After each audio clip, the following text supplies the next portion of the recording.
अस्सलामुअलैकुम नादरीन की हाल चाल ने जी खरीत ने तुहाडा मेज़बान मुहम्मद अहमद साजिद सोशल मीडिया की तरफों तुहाडे नाल गुफ्तगू का मौका मिलता रहता है। रोज़ाना की बुनियाद पर तुहानू अपडेट्स जिहड़ियां हैं सैलाब के हवाले नाल भी देंदे रहने हैं। तो हुण दी जिहड़ी अपडेट है वो भी ये है भी इस वक्त हैड सुलेमान की ते 1,08,000 ते कुछ 100 का एक रैला जिहड़ा है वो इत्थों हैड सुलेमान की तो लंघदा पिया। तो अगर आप गंडा सिंह की गल करिए तो गंडा सिंह तो इस वक्त 2,61,000 तो कुछ 100 का रेला जिहड़ा है समथिंग वो मतलब है भी उत्थे गुजर रहा है। तो मजीद हरेका डैम तो इंडिया वालों ने अपनी रवायती हट धर्मी का मुजाहरा करदे हुए तो आबी जहारीयत का मुजाहरा करदे हुए उन्होंने कोई 2.5 लाख तो उत्ते का रेला उन्होंने एक छड्डिया होया है, जिंदा कि इत्थे टाइम हुंदा है कोई 36 तो 48 घंटिया के दरम्यान वो पानी इत्थे हैड सुलेमान की ते पहुँचता है तो क्रॉस करता है। तो अज असी इत्थे हैड सुलेमान की का विजिट किया है। इस दौरान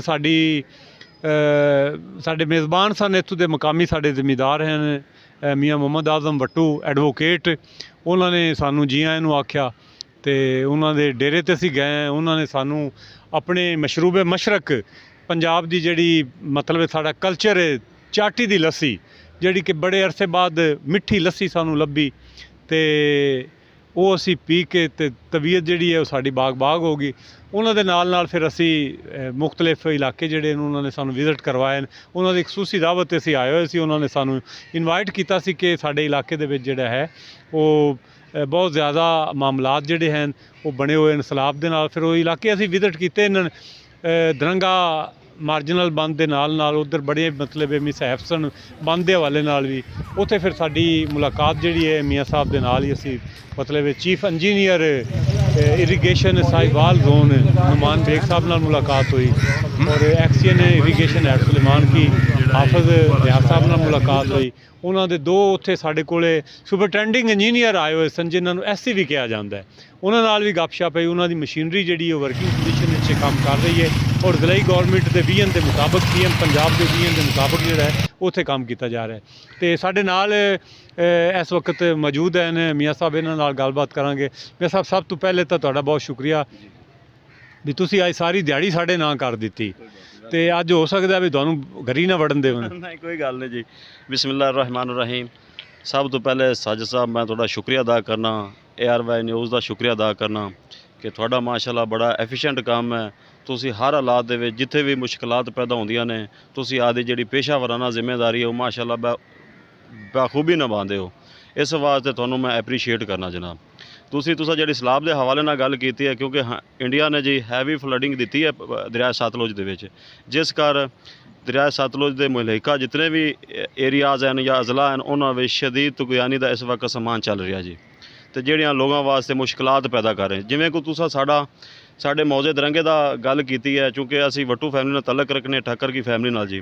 तो साडा जिहड़ा मौजा दरंगा है वो बहुत ज़्यादा अफेक्टेड है, उनका रकबा इठाड़ के इलाके में ज़्यादा है। जिहड़ियां साड़ियां फसलां सन साडे तिल सन या साडे धान दे फसल मक्की उन्हां सा गड्डी सी वो भी सारा इस वक्त हुण पानी के हवाले हो चुकी है। तो बहुत मुश्किलात का सामना जनाबे वाला करना पैंदा पिया।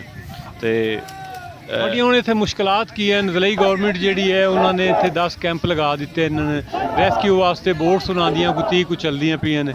80 रेस्क्यू एहलकार जिहड़े हैं वो अपनियां जानां जिहड़ियां हैं वो दात ते ला ते वो लोगों के वास्ते खिदमात दे रहे हैं। तो तुहाडे हुण उत्थे की तुसीं मतलब चाहते जी? सर असी चाहते हैं कि ये जिहड़े इंतजामात हैं ये इनसफिशेंट है ने, मतलब मौजा दरंगा जाके थोड़ा असा विजिट भी करवाया कि उत्थे अजे तक कोई एवैकुएशन या कोई मैडिकल हवाले नाल या कोई इस तरह वैटनरी जितों लोग बेघर हो के सर जनाबे वाला निकलते पे अजे तक उत्थे कोई थोनों बंदोबस्त नज़र नहीं आया होगा। साड़ी पुरजोर अपील है क्योंकि असी मुतासर हैं, असी पुरजोर अपील करने मुतलका जितने भी इदारे है ने रैलीवेंट अथॉरिटीज़ हैं उन्होंने साड़ी हंबल रिक्वेस्ट हैगी है कि वो इत्थे आके इलाके दे विच मजीद जिहड़े है इकदामात हैं ना उन्होंने प्रूव करन जनाबे वाला। हाँ ठीक है नादरीन, इन्हां दी गलबात तुसीं सुनी है। इन्हां दा कहना है भी साडे इलाके दे विच जिहड़ा फसलों का नुकसान होना सी वो तो हो गया, आबी दहशतगर्दी का शिकार असी हो गए तो असी पानी होए पे हैं। तो इन्हां दा मुतालबा इन्हां दी गुजारिश ज़िलाई हुकूमत नूं ये है, असी डिस्ट्रिक्ट गवर्नमेंट नूं भी गुजारिश करांगे कि ਦਰੰਗਾ ਬੰਦ ਜਿਹੜਾ ਹੈ ਨਾ ਜੀ, ਉਸ ਦੇ ਉੱਪਰ ਇੱਕ ਐਸਾ ਰੈਸਕਿਊ ਦਾ ਪੁਆਇੰਟ ਹੋਣਾ ਚਾਹੀਦਾ ਹੈ। ਉੱਥੇ ਮੈਡੀਕੇਸ਼ਨ ਵਾਸਤੇ ਵੀ ਇੱਕ ਪ੍ਰੋਗਰਾਮ ਹੋਣਾ ਚਾਹੀਦਾ ਹੈ, ਉੱਥੇ ਕੈਂਪ ਲੱਗੇ, ਲਾਈਫ ਸਟਾਕ ਦਾ ਕੈਂਪ ਲੱਗੇ ਜਾਨਵਰਾਂ ਵਾਸਤੇ, ਇਨਸਾਨਾਂ ਵਾਸਤੇ ਉੱਥੇ ਇੱਕ ਡਾਕਟਰ ਤਾਇਨਾਤ ਹੋਣਾ ਚਾਹੀਦਾ, ਇੱਕ ਕੈਂਪ ਲਗਾਉਣਾ ਚਾਹੀਦਾ ਹੈ ਉੱਥੇ, ਤਾਂ ਕਿ ਜਿਹੜੇ ਬਾਕਰ ਕੇ ਮਾਰ, ਪਾਨਾ ਮਾਰ, ਜਮਾਲਕੋਟ, ਬਸਤੀ ਬਹਾਦਰ ਵਾਲੀਆਂ ਆਪਸ ਸਟਰੀਮ ਦੇ ਜਿਹੜੇ ਨਵਾਹੀ ਉੱਥੇ ਦੇ ਇਲਾਕਾ ਜਾਤ ਹਨ, ਹਾਸ਼ਮਗੀਆਂ ਜੁਗੀਆਂ, ਉੱਥੋਂ ਦੇ ਜਿਹੜੇ ਲੋਕ ਹਨ ਉਹ ਉੱਥੇ ਪਹੁੰਚਣ, ਉਹਨਾਂ ਨੂੰ ਉੱਥੇ ਮੈਡੀਸਨ ਮਿਲੇ। ਉਹਨਾਂ ਦੇ ਕੈਂਪ ਇੱਥੇ ਲਗਾਏ ਗਏ ਇਹਨਾਂ ਨੇ ਹੈਡ ਸੁਲੇਮਾਨ ਕੀ ਪਾਰਕ ਦੇ ਵਿੱਚ। ਉਹ ਕਹਿੰਦੇ ਨੇ ਵੀ ਸਾਡੀ ਉੱਥੇ ਤੱਕ ਪਹੁੰਚ ਨਹੀਂ ਹੁੰਦੀ, ਉਹ ਸਾਥੋਂ ਦੂਰ ਹੋ ਜਾਂਦਾ, ਸਮਾਨ ਤਾਂ ਸਾਰਾ ਅਸੀਂ ਆਦਾ ਡੋਬੇ ਆਏ ਹਾਂ, ਸਾਡੇ ਕੋਲ ਕੋਈ ਐਸੀ ਸਹੂਲਤ ਵੀ ਨਹੀਂ ਹੈ, ਆਵਣ ਜਾਵਣ ਲੱਗਿਆ ਸਾਨੂੰ ਜਿਹੜਾ ਹੈ ਉਹ ਤਕਲੀਫ ਹੁੰਦੀ। ਅੱਜ ਇੱਕ ਬੰਦਾ ਮੁਹੰਮਦ ਅਹਿਮਦ ਨਾਮ ਦਾ, ਉਹ ਉੱਥੇ ਜਿਹੜਾ ਸੀ ਨਾ ਜੀ, ਉਹ ਨਕਲ ਮਕਾਨੀ ਕਰਕੇ ਆ ਰਿਹਾ ਸੀ, ਉਹ ਡੁੱਬ ਗਿਆ।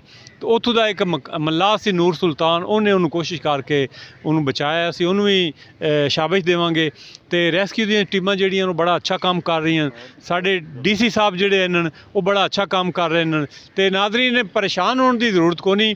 ਸੈਲਾਬ ਇੱਕ ਆਇਆ ਖੜਾ ਹੈ, ਕੁਦਰਤੀ ਆਫਾਤ ਹੈ, ਇਹਦੇ ਨਾਲ ਮੁਕਾਬਲਾ ਜਿਹੜਾ ਹੈ ਉਹ ਨਹੀਂ ਕੀਤਾ ਜਾ ਸਕਦਾ, ਲੇਕਿਨ ਸਾਡੀ ਗਵਰਨਮੈਂਟ ਜਿਹੜੀ ਹੈ ਉਹ ਭਰਪੂਰ ਕੋਸ਼ਿਸ਼ਾਂ ਕਰ ਰਹੀ ਹੈ। ਤੇ ਅੱਜ ਸਾਡੀ ਐਕਸ਼ਨ ਸਾਹਿਬ ਨਾਲ ਵੀ ਗੱਲ ਹੋਈ ਹੈ ਔਰ ਆਪਣਾ ਚੀਫ ਸਾਹਿਬ ਨਾਲ ਵੀ ਗੱਲ ਹੋਈ ਹੈ। ਉਹਨਾਂ ਨੇ ਦੱਸਿਆ ਹੈ ਵੀ ਇੱਥੋਂ 3,75,000 ਕਿਊਸਕ ਰੈਲਾ ਇੱਥੋਂ ਗੁਜ਼ਰ ਸਕਦਾ ਹੈ ਔਰ ਅਲਹਮਦੁਲਿਲਾ ਗੁਜ਼ਰ ਜਾਏਗਾ, ਟੈਨਸ਼ਨ ਦੀ ਜ਼ਰੂਰਤ ਨਹੀਂ ਹੈ।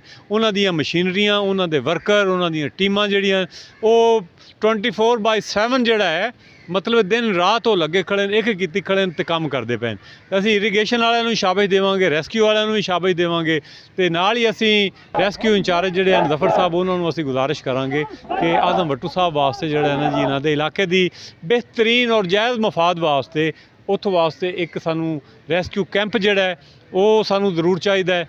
ਦੂਸਰਾ, ਅਸੀਂ ਇਰੀਗੇਸ਼ਨ ਡਿਪਾਰਟਮੈਂਟ ਦੇ ਅਫਸਰਾਨ ਨੂੰ ਅਸੀਂ ਗੁਜ਼ਾਰਿਸ਼ ਕਰਾਂਗੇ ਕਿ ਜਿਹੜਾ ਇਹ ਪਾਨੇ ਵਾਲਾ ਬੰਦ ਹੈ, ਠੀਕ ਹੈ, ਇਹਦੇ ਦੇ ਵਿੱਚ ਬੜੇ ਸੁਰਾਖ ਪਏ ਹੋਏ ਹਨ, ਇਹਨਾਂ ਦੇ ਵਿੱਚ ਜਾਨਵਰਾਂ ਨੇ, ਨਿਉਲਿਆਂ ਨੇ, ਚੂਹਿਆਂ ਨੇ ਤੇ ਇਸ ਤਰ੍ਹਾਂ ਦੇ ਸੱਪਾਂ ਨੇ ਆਪਣੇ ਘਰ ਬਣਾਏ ਹੋਏ ਹਨ, ਖੁੱਡਾਂ ਬਣਾਈਆਂ ਹੋਈਆਂ ਹਨ। ਉਹਨਾਂ ਨੂੰ ਪੁਰ ਕਰਨ ਵਾਸਤੇ ਉਹਨਾਂ ਦਾ ਜਿਹੜਾ ਹੈ ਉਹ ਫੌਰੀ ਤੌਰ ਤੇ, ਜਿਸ ਤਰ੍ਹਾਂ ਤੁਸੀਂ ਆਪਣੀ ਮਸ਼ੀਨਰੀ ਲਾ ਕੇ ਕੰਮ ਕਰ ਰਹੇ ਜੇ, ਇਹਨੂੰ ਮੁਕੰਮਲ ਤੌਰ ਤੇ ਜਿਹੜਾ ਹੈ ਉਹ ਹੋਣਾ ਚਾਹੀਦਾ ਹੈ। ਇਹ ਅਸੀਂ ਇਰੀਗੇਸ਼ਨ ਡਿਪਾਰਟਮੈਂਟ ਦੇ ਅਫਸਰਾਂ ਨੂੰ ਜਿਹੜਾ ਉਹ ਰਿਕੁਐਸਟ ਵੀ ਕਰਾਂਗੇ। ਤੇ ਮੈਂ ਆਪਣੇ ਦਾਨਿਆਲ ਸਾਜਦ ਆਪਣੇ ਬੇਟੇ ਦਾ ਵੀ ਸ਼ੁਕਰੀਆ ਅਦਾ ਕਰੂੰਗਾ ਕਿ ਇਹਨੇ ਅੱਜ ਸਾਰਾ ਦਿਨ ਜਿਹੜਾ ਹੈ ਉਹ ਧੁੱਪ ਦੇ ਵਿੱਚ, ਸ਼ਦੀਦ ਗਰਮੀ ਦੇ ਵਿੱਚ ਜਿਹੜਾ ਹੈ ਔਖੇ ਸੌਖੇ ਹੋ ਕੇ, ਨੀਵੀਂ ਉੱਚੀਆਂ ਟੋਇਆਂ ਟਿੱਬਿਆਂ ਪੱਥਰਾਂ ਤੇ ਚੜ੍ਹ ਕੇ ਇਹਨੇ ਬਹੁਤ ਸ਼ਾਨਦਾਰ ਰਿਪੋਰਟਿੰਗ ਕੀਤੀ ਹੈ, ਤੇ ਇਹਨੂੰ ਵੀ ਮੈਂ ਸ਼ਾਬਾਸ਼ ਦੇਵਾਂਗਾ। ਤੇ ਮੀਆਂ ਸਾਹਿਬ ਦੀ ਮੇਜ਼ਬਾਨੀ ਜਿਹੜੀ ਹੈ ਉਸ ਨੂੰ ਵੀ ਮੈਂ ਸ਼ਾਬਾਸ਼ ਦੇਵਾਂਗਾ, ਇਹਨਾਂ ਨੂੰ ਐਪਰੀਸ਼ੀਏਟ ਕਰਾਂਗਾ। ਤੇ ਦੂਸਰੇ ਨੰਬਰ ਤੇ ਗੱਲ ਇਹ ਹੈ ਵੀ ਸਾਡੇ ਮਕਾਮੀ MPA ਮੀਆਂ ਨੂਰੁਲ ਅਮੀਨ ਨਾਸਰ ਸਾਹਿਬ ਔਰ ਹਾਜੀ ਜਵੇਦ ਇਕਬਾਲ ਵੱਟੂ ਸਾਹਿਬ, ਇਹਨਾਂ ਨੂੰ ਵੀ ਮੈਂ ਸ਼ਾਬਾਸ਼ ਦੇਵਾਂਗਾ ਕਿ ਇਹਨਾਂ ਨੇ ਐਲਾਨ ਕੀਤਾ ਹੈ ਅਮਲੀ ਤੌਰ ਤੇ 1 ਮਹੀਨੇ ਵਾਸਤੇ। ਉਹਨਾਂ ਨੇ ਕਿਹਾ ਵੀ ਅਸੀਂ ਜਿਹੜੇ ਮੁਤਾਸਰੀਨ ਬੈਠੇ ਨੇ, ਬੰਦਾਂ ਦੇ ਉੱਪਰ ਆ ਕੇ ਬੈਠਣ, ਉਹਨਾਂ ਨੂੰ ਉਹ ਜ਼ਰਦਾ, ਪੁਲਾ, ਕੱਟਾ, ਵੱਛਾ ਜੋ ਵੀ ਆਉਂਦਾ, ਮੁਖਤਲਿਫ ਖਾਣੇ ਜਿਹੜੇ ਨੇ, ਲੰਗਰ ਸ਼ਰੀਫ ਜਿਹੜਾ ਹੈ ਉਹ ਉਹਨਾਂ ਨੂੰ ਬਣਾ ਕੇ ਤੇ ਉਹਨਾਂ ਨੂੰ ਤਕਸੀਮ ਕਰ ਰਹੇ ਨੇ। ਉਹਨਾਂ ਵਾਸਤੇ ਵੀ ਦੁਆ ਗੋ ਹੈ ਕਿ ਅੱਲਾਹ ਤਾਲਾ ਉਹਨਾਂ ਦੇ ਰਿਜ਼ਕ ਵਿੱਚ ਬਰਕਤਾਂ ਅਤਾ ਫਰਮਾਵੇ, ਉਹ ਉਹਨਾਂ ਨੂੰ ਇਸਤਕਾਮਤ ਦੇਵੇ ਕਿ ਉਹ ਇਸੇ ਤਰ੍ਹਾਂ ਲੰਗਰ ਜਿਹੜਾ ਹੈ ਉਹ ਖੈਰਾਤ ਜਿਹੜਾ ਹੈ ਉਹ ਕਰਦੇ ਰਹਿਣ। ਅੱਲਾਹ ਤਾਲਾ ਉਹਨਾਂ ਦੇ ਰਿਜ਼ਕ ਤੇ ਜਾਨ ਤੇ ਮਾਲ ਵਿੱਚ ਵੀ ਬਰਕਤਾਂ ਅਤਾ ਫਰਮਾਵੇ। ਆਪਣੇ ਮੇਜ਼ਬਾਨ ਮੁਹੰਮਦ ਅਹਿਮਦ ਸਾਜਦ ਨੂੰ ਇਜਾਜ਼ਤ ਦੇ ਜਾਏ। ਇੰਸ਼ਾ ਅੱਲਾਹ ਤਾਲਾ ਫਿਰ ਮੁਲਾਕਾਤ ਹੋਏਗੀ। ਅੱਲਾਹ ਨਿਗਹਿਬਾਨ।